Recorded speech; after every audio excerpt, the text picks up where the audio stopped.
Gusto mo ba ng masarap na adobo? Halika, turuan kita.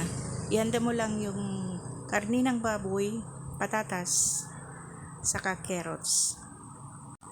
Hiwain na yung karne at hugasang mabuti, pati na rin yung patatas at carrots.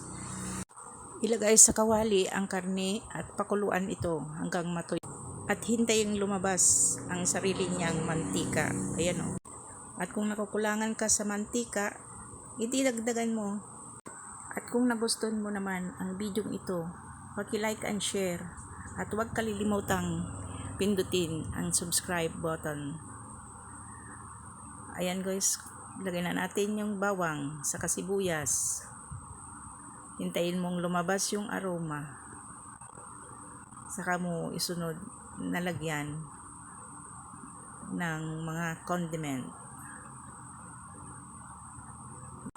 Kung hanggang ngayon ay nanonood ka pa rin, huwag mong kalilimutang ilagay kung taga saan ka para alam ko naman kung saan na nakaabot itong aking video. Sunod naman nating ilagay ngayon ay condiment. Lagyan natin ng oyster sauce, soy sauce, at kung gusto mo pang mas masarap pa ang iyong adobo, lagyan mo rin siya ng pineapple juice.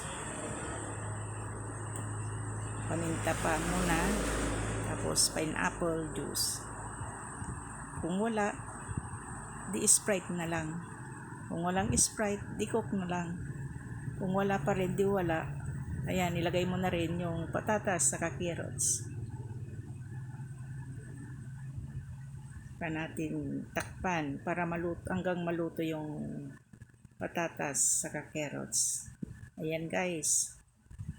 Masarap itong adobong ganito.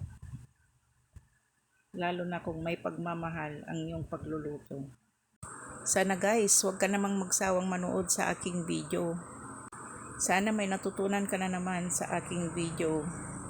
At hanggang sa muli, maraming salamat at sa pagnonood ng aking mga videos. Thank you for watching and God bless everyone.